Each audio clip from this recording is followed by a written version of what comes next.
Bueno, pues lo que voy a contarles no es tan optimista en absoluto, pues ya pueden imaginar por lo que les conté.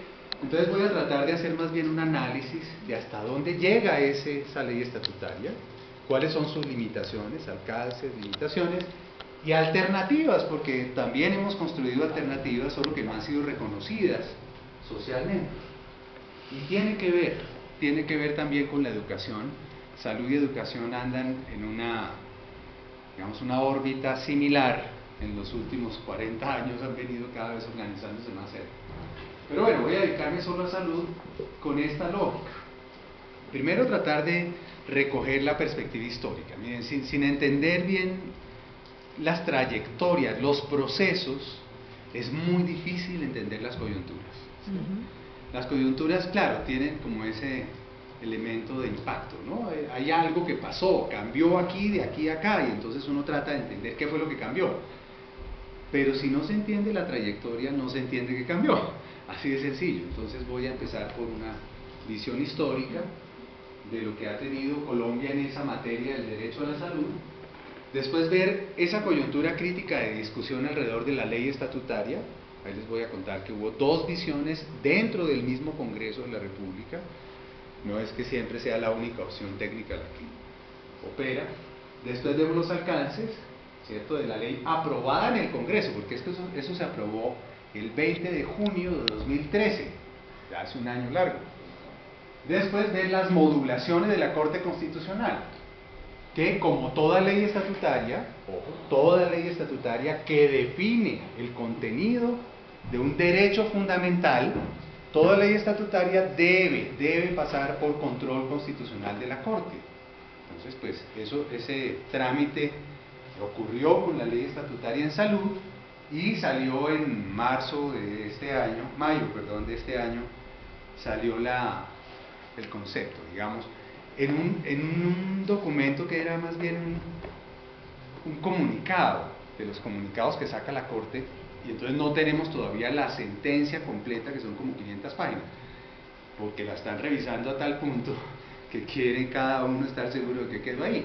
Por eso, pues hay que ver las dimensiones del asunto, pero con lo que salió se puede hablar de cuáles fueron las modulaciones de la Corte, ver sus potencialidades y alcances ya muy concretas y después ver la alternativa. Porque de todos modos creo que está pendiente resolver ese problema en el país. Bien, hay que partir de por lo menos una posición, un enfoque teórico que hemos venido desarrollando desde hace rato en este grupo, y es concebir, entender que todos los derechos, todas esas cosas que llamamos derechos, son construcciones históricas, son construcciones políticas, y como construcciones políticas, pues precisamente son la manera en que se constituye una relación de ciudadanía entre quienes dicen pertenecer a un Estado nacional y ese Estado nacional. Es lo que materializa el pacto político fundamental en una constitución, una carta constitucional, pero que después se pone en funcionamiento con distintos instrumentos jurídicos, técnicos, institucionales, etc. Pero eso no es simplemente un problema técnico, ese es el punto, no es el resultado de un buen ministro que se fue a Estados Unidos y aprendió cómo se distribuye la plata y viene y nos dice entonces qué le toca a usted para salud o para la educación. No, despréndanse de esa idea, sino más bien entender que esto hace parte incluso del desarrollo del capitalismo en sus 300 años, está atado al Estado moderno, a la concepción de Estado moderno, y por eso entonces tiene historicidad, tiene su lugar en la historia y su propia historicidad interna. Y entendemos que ocurre con este tema de la concreción de derechos una especie de ciclo de correlación de fuerzas. Es la palabra clave ahí. ¿Por qué? Pues porque son resultados políticos, de formas organizadas del poder en la sociedad, que no es simplemente partidos políticos, ojo. La economía es en sí misma, ¿sí?, la forma de organización económica es un tipo de relación de poder. Todo lo que ocurre en el campo económico constituye relaciones de poder. También en relación con el Estado, digamos, el poder político, pues está más o menos organizado y visible, pero también el poder ideológico. La ideología constituye una forma de relación de poder. O el poder militar, por ejemplo, ¿no? Que claramente es el más evidente ejercicio de poder. Pero, por ejemplo, si ustedes están comprando algo para tomar aquí en la cafetería, dicen yo escogí Coca-Cola y no Pepsi-Cola, creen que son muy libres escogiendo Coca-Cola o Pepsi-Cola, entonces no se sienten constreñidos, no sienten que haya ningún acto de poder del mercado para que ustedes consuman cierta cosa. Y lo llamamos libre elección, ¿no? Yo elijo libremente en el mercado. Pues no, es decir, hay distintos mecanismos por los cuales cada cual se ve constreñido a consumir ciertas cosas y no otras, ¿sí? O a veces, aunque quiera consumir cierta cosa, pues no tiene con qué consumirla y eso ya es una gran contención y un gran ejercicio de poder. Bueno, pues eso es la cosa. Nosotros nos movemos en una visión de la sociedad que incorpora ese tema del poder, lo abre un poco más allá de lo que planteaba Marx y recoge algo de lo que planteaba Weber, y entonces asume que las sociedades son redes socioespaciales de poder, organizadas de cierta forma, y esas cuatro grandes fuentes, esos cuatro grandes tipos de poder van constituyendo configuraciones humanas. Entonces nos atenemos a eso y decimos que, bueno, esta teoría además es de Michael Mann, un sociólogo inglés contemporáneo, y por eso pensamos que es necesario ver cómo se produce esa correlación de fuerzas en cada sociedad concreta, que genera entonces un cierto tipo de visión que predomina sobre las otras, eso lo llamamos hegemonía, y que excluye a otros en el debate, de manera que esos excluidos, en todo caso, mientras sigan excluidos, van a seguir luchando por ser incluidos o por lo menos transformar el estado de cosas, y arranca otro ciclo de relaciones de poder, más bien de correlación de fuerzas en cada situación. Pero esto se produce en medianos y largos plazos, no es algo que ocurre de la noche a la mañana. Bueno, pues con esas correlaciones de fuerzas se produjeron sistemas de salud en el mundo durante el siglo XX, es una cosa reciente.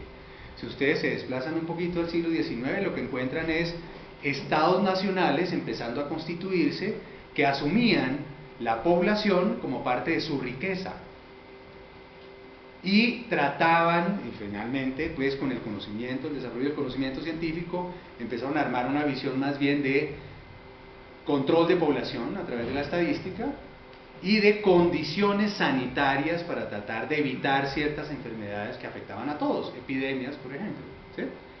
De ahí sale toda una visión higienista y de inversión en todo el ámbito sanitario, digámoslo así, colectivo, social, incluso ingenieril, pues de las ciudades, etcétera, del manejo de basuras, del agua, toda esta serie de cosas. Y algunas campañas que se podían empezar a hacer para atender ciertas enfermedades epidémicas, digámoslo así. Bueno, pues el siglo XX, en medio de cierta correlación de fuerzas, especialmente la de capital y trabajo, ¿cierto?, va constituyendo ciertos pactos de ampliación de la intervención de los estados con esos conceptos de derechos. ¿Derechos qué? Económicos, sociales y culturales. Ya no solamente los derechos esos de primera clase o de primera categoría, naturales, del siglo XVIII, el derecho a la libertad, el derecho a la propiedad, el derecho a la integridad física, sino derecho a la atención médica y a la salud en general, ¿cierto?, a la educación, a las pensiones, al trabajo, a la vivienda, a condiciones sanitarias mínimas, bueno, derechos económicos, sociales y culturales. En ese contexto, en los 80, si uno se ubica más o menos en esa década de los 70 y los 80, encuentra una gran tipología de sistemas de salud. De un lado estaba la Europa occidental y Canadá, más o menos bien ubicados, con una perspectiva de estado de bienestar, un modelo de estado de bienestar que básicamente asumía que el Estado, en la relación de ciudadanía social, ya no solamente individual, debía asumir cosas como la atención médica, la atención de los enfermos e ir más allá, incluso prevenir las condiciones que generan enfermedad. Eso ligado a la ciudadanía, pues que implicaba en todo caso la exclusión de quienes no eran considerados ciudadanos, por ejemplo los inmigrantes de los países pobres, y eso se convirtió en el famoso cuarto mundo. Bueno, pues eso era servicio único, como por ejemplo en Inglaterra o en todos los países nórdicos, financiado fundamentalmente por impuestos, ¿sí? Y sin ninguna demostración de pago al entrar al sistema ni cuando se necesite el sistema. Es decir, ustedes van a Inglaterra, se tronchan el pie en el metro, ¿sí? No pueden caminar, traen una ambulancia, la ambulancia los lleva al hospital, le enyesa su pie, sale, ¿cuánto debo, doctor? Pues nada. ¿Usted tiene visa para estar aquí? Sí, claro, yo estoy. Ah, usted está legal aquí, usted es un ciudadano inglés aquí. Y entonces no tiene que pagar un peso.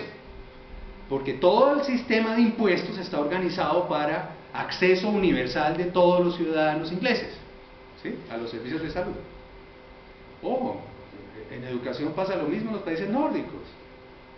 Todos pagan impuestos de una manera progresiva, quien más tiene más pone, y entonces uno tiene derecho a la educación como ciudadano sueco desde que nace, porque desde el principio hay unos sistemas preescolares, hasta el doctorado y postdoctorado, ¿sí? Porque eso es un derecho universal, igual a la salud. Esa lógica nunca la hemos experimentado en Colombia, nunca. Históricamente nunca hemos tenido la vivencia del derecho universal, ni a la salud, ni a la educación, ni a la vivienda, ni a nada, ¿sí? Pero fíjense que eso pesa a la hora de ver qué es lo que debería ser, ¿sí? Porque nos parece es que, no, pero eso si nunca ha sido así, pues su merced aguante, ¿sí? Así debe ser. Bueno, Estados Unidos nunca tuvo tampoco un estado de bienestar. ¿Qué fue lo que tuvo? Un sistema de mercado. El valor principal de Estados Unidos como Estado nacional es la libertad de las personas y la propiedad que supuestamente se deriva de ella, ¿eh? Y entonces en esas condiciones es la capacidad de pago lo que me permite a mí entrar a resolver un problema de salud, de educación o lo que sea. Bueno, como eso fue creciendo tanto en los costos, entonces pues el seguro es el medio por el cual se entra a acceder a servicios médicos, ¿sí? Seguro privado, pagado bien sea como parte de mi salario por el empleador, o yo lo pago, lo compro como un seguro voluntario, con un subsidio focalizado para pobres o para ancianos, es decir, mayores de 65 años, que no tengan a quién reclamarle. Tienen que demostrar que son casi indigentes. Esos dos sistemas se llaman Medicaid y Medicare, ¿sí? Entonces, subsidio a la demanda a los que demuestran no tener con qué pagar, ¿sí? Bueno, eso es un Estado liberal, claramente. Es un Estado subsidiario que lo que hace es vigilar que los contratos entre libres e iguales, de acuerdo a capacidad de pago, sea lo que domine el sistema. Los países socialistas. No, pero ¿eso qué? Eso es por allá los dinosaurios, eso ya se acabó, la Unión de Repúblicas.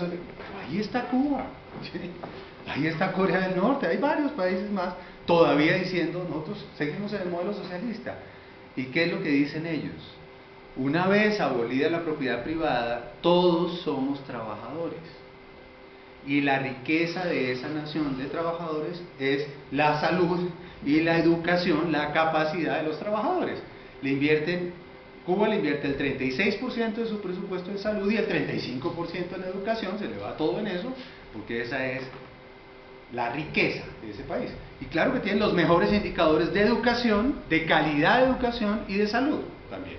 De salud, parecido a Suecia o a Finlandia, y no es un gran país desarrollado, industrializado, no, es una priorización de lo que se hace con la riqueza colectiva.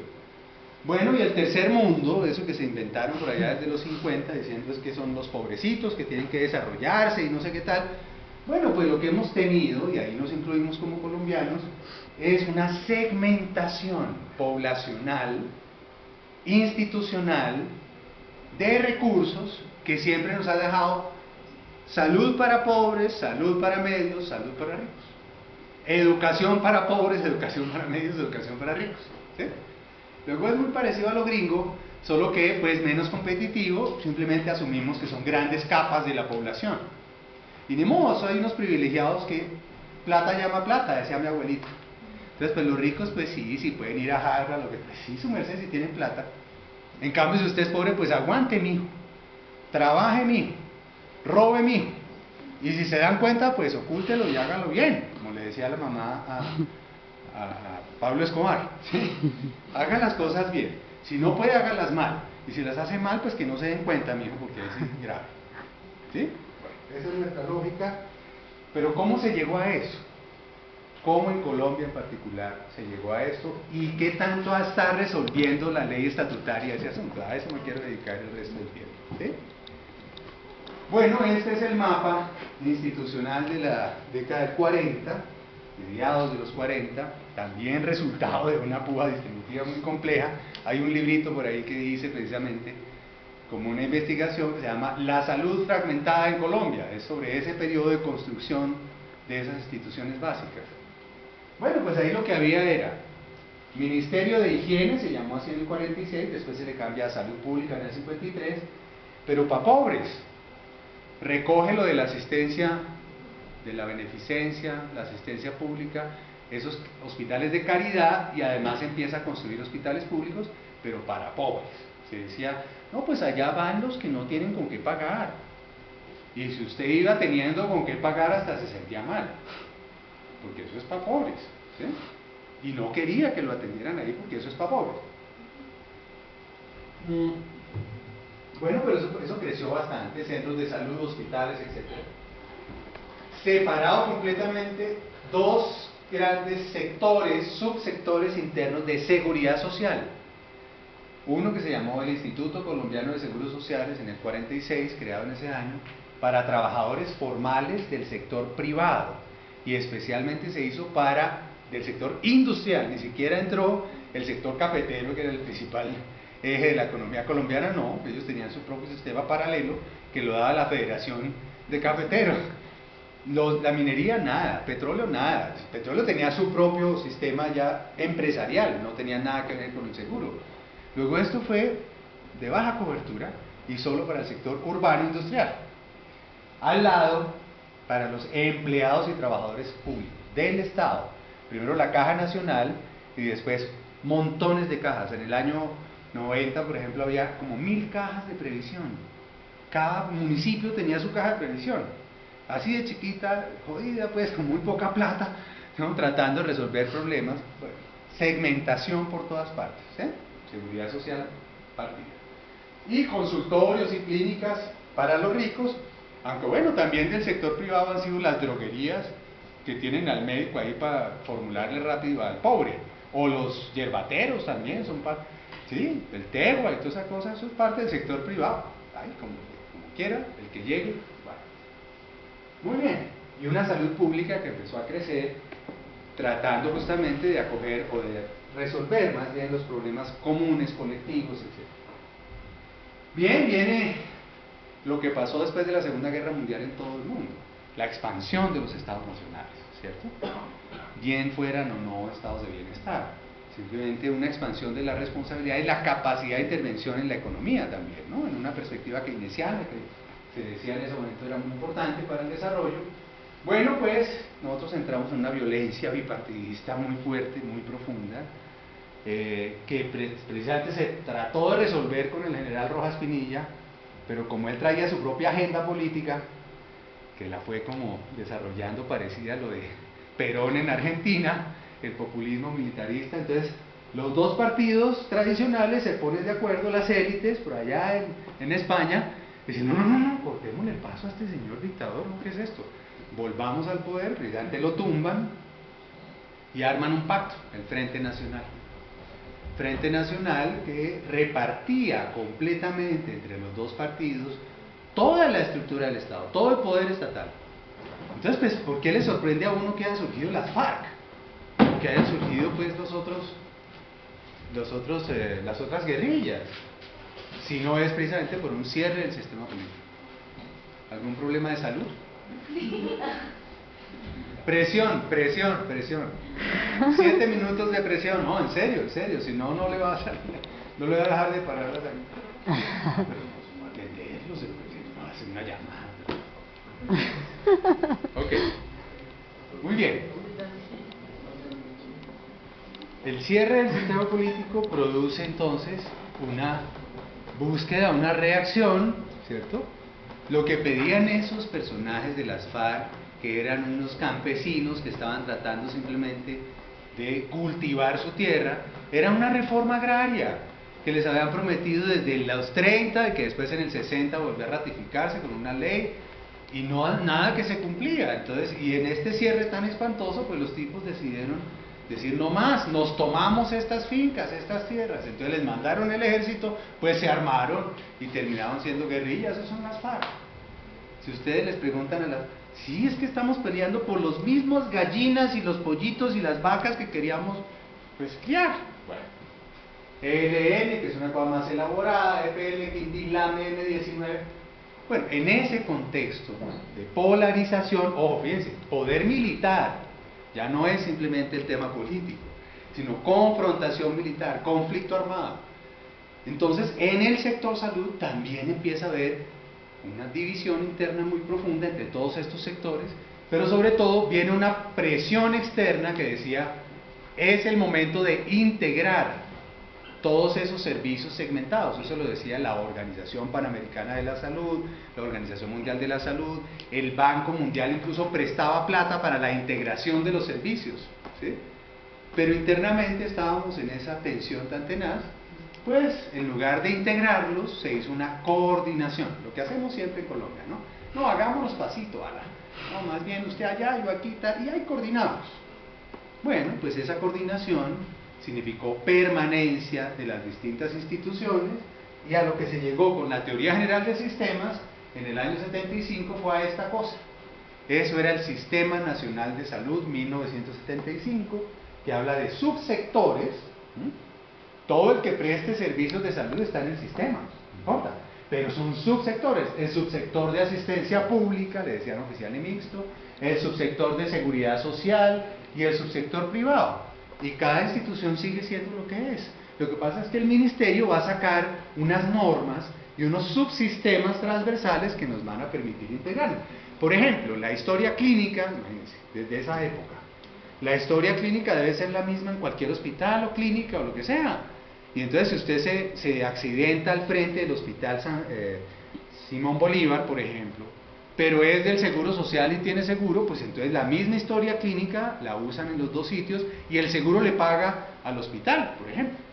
Así se pensó desde esa época. ¿Y qué pasó? Pues que cada uno de esos subsectores tuvo su propia y siguió con su propia lógica y nunca hubo ese tipo de integración. Al contrario, la gente empezó a confundir, sí, Sistema Nacional de Salud es esta cosa de los hospitales públicos. No, eso era solo un subsector. Pero bueno, fíjense, así son las cosas, cada uno por su lado, y mientras pasaba eso, pues resulta que también el mundo cambió. Por eso les decía al principio, aquí hubo una transformación muy profunda del sector salud en el marco de una transformación del capitalismo global. Y eso es lo más importante que quiero que se vayan hoy con esa idea.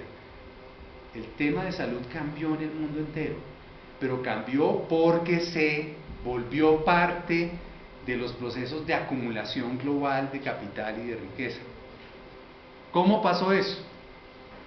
Pues resulta que antes de terminar la guerra, incluso en el año 44 en Bretton Woods, New Hampshire, se reúnen los países aliados diciendo, bueno, ¿cómo vamos a salir de esta bendita guerra? ¿Sí?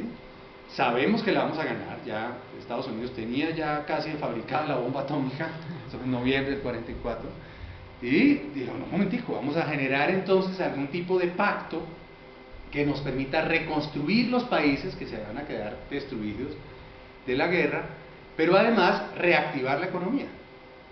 El principal pacto fue la creación del BIRF, que hoy es el Banco Mundial, ¿sí?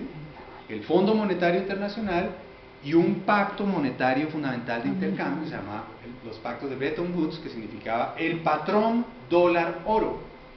Transacciones en dólares, pero basados en el respaldo en oro de la Reserva Federal de los Estados Unidos. Bueno, pues ese pacto supuestamente, eso desplazando la libra esterlina, desplazando el patrón oro, a Inglaterra le tocó ahí, Keynes estaba precisamente discutiendo el tema como representante inglés y finalmente ganó a Estados Unidos, así es de claro. Bueno, pues esa es la consolidación del imperio económico global y militar también de Estados Unidos, que permitió entonces, claro, crecimiento por todas partes. Pues sí, Estados Unidos no había sido tan afectado por la guerra. Tenía todo su aparato industrial perfectamente funcionando, tenía todo el aparato financiero, y con este pacto, pues obviamente se fue expandiendo la economía estadounidense a través de las transnacionales. Fueron los que mejor crecieron, sin duda. Todos crecimos, pero bueno, ellos les fue mejor. Bueno, pues esa expansión significó, al final de los 60, una crisis de sobreacumulación. Es lo que dice, por ejemplo, Harvey. Pero si ustedes leen a Marx, pues sí, eso es lo que pasa en los momentos en que hay tasa decreciente de ganancia. Yo me desplazo y empiezo a buscar otros mercados hasta que tengo tanto y tengo que buscar otra inversión. Bueno, crisis de sobreacumulación que implicó romper los pactos de Bretton Woods, el pacto del cambio dólar-oro. ¿Cómo se rompía? Pues hombre, liberando el cambio de dólares. Que los dólares fluyeran en el mercado y que la tasa fuera absolutamente ligada a compraventa, oferta y demanda. Y empezaron a hacerlo en las bolsas con los eurodólares, los llamaban así, los excedentes europeos. Bueno, entonces esto fue rompiendo la cosa y generando, finalmente, exigiéndole a Estados Unidos que lo rompieran. En el 71 Nixon rompió esto y empezó una fase inflacionaria porque Nixon empezó a producir dólares sin ningún respaldo en oro para el mercado de capitales, ahí sí ya, con toda la lógica de la especulación financiera y con nuevas tecnologías que permitían precisamente la movilidad del capital. Eso se llama globalización económica. Claro, es la tercera globalización o la cuarta ya desde el capitalismo, pero es en un nuevo ciclo y eso implica entonces una cosa que se llamó la terciarización de las economías, es decir, las economías ya no van a depender del sector industrial, que transforma las materias primas para vender. No, no, no.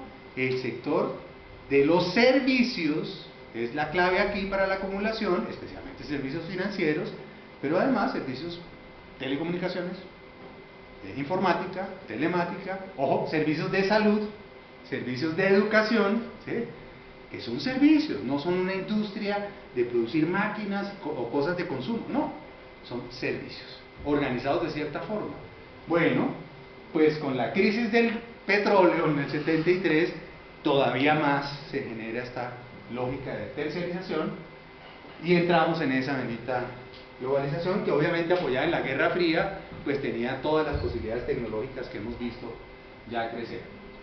Entonces, ¿qué pasó? Pues sí, esos servicios de salud que venían creciendo y tecnificándose, tecnologizándose con los recursos de la Guerra Fría en los años 50 y 60, tuvieron la gran expansión. A eso fue a lo que se le llamó complejo médico, industrial y financiero de la salud, desde la década del 70. Eso no es tan reciente, solo que cada vez es más grande. Nicho de acumulación fundamental transnacional en salud. Bueno, pues esto iba expandiéndose por acá, empezó a presionar los costos de la atención y a decirle a los países, oiga, no, usted que va a tener servicio de salud para todo el mundo, además si usted es pobre, olvídese, ajuste sus gastos. Pero sobre todo cuando cambió la política de Paul Volcker, por ejemplo, el presidente de la Reserva Federal de Estados Unidos, en el año 89, que dijo, hombre, mire, no, acabemos con esta inflación, ya no más emisión de dólares. ¿Y entonces qué? ¿Cómo hacemos con la riqueza? No, pues aumentemos las tasas de interés del sector financiero, creemos nuevos servicios financieros que permitan acumular en el ciclo financiero, sin tener que producir más emisión. Bueno, pues aumentaron las tasas de interés, toda la deuda, las deudas que teníamos acumulados todos los países pobres, ¿cierto? En procesos, en vías de desarrollo, pues se multiplicaron por 4 y por 5. México en el año 82 dijo, no puedo pagar más. ¿Por qué? No pudo pagar más. Brasil a los 3 meses, Argentina a los 6 meses. Todos empezamos a decir, no puedo pagar.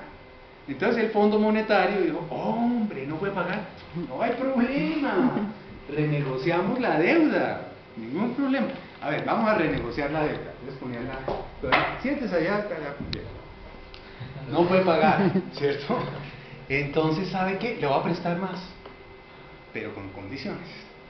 Se llama programas de ajuste estructural. Eso es año 82. Los diseñaron entre el 80 y el 82. ¿Sí? No es que se lo ha inventado, no, es que era la forma justamente de ver cómo se puede recuperar la plata, pero al mismo tiempo, cómo se puede constreñir, disminuir ese gasto público, ¿sí?, que era para prestar supuestamente servicios que son derechos como la salud, la educación, lo que sea, y más bien abrir el mercado, abrir los mercados. Esas crisis de sobreacumulación tenía que recaer en algún tipo de nueva expansión de mercados. Bueno, pues hombre, Estado, retírese de la provisión directa de servicios de salud, de educación, de todas esas cosas, pensiones, que es un sector muy importante para el sector financiero, entrégueselo al mercado, va a ver que eso es más eficiente y se ahorra usted un poco de plata. Concéntrese en los pobres y los que demuestren ser pobres. Eso se llama programas de ajuste estructural. Flexibilice la relación laboral, no le ponga tantas cargas al capital.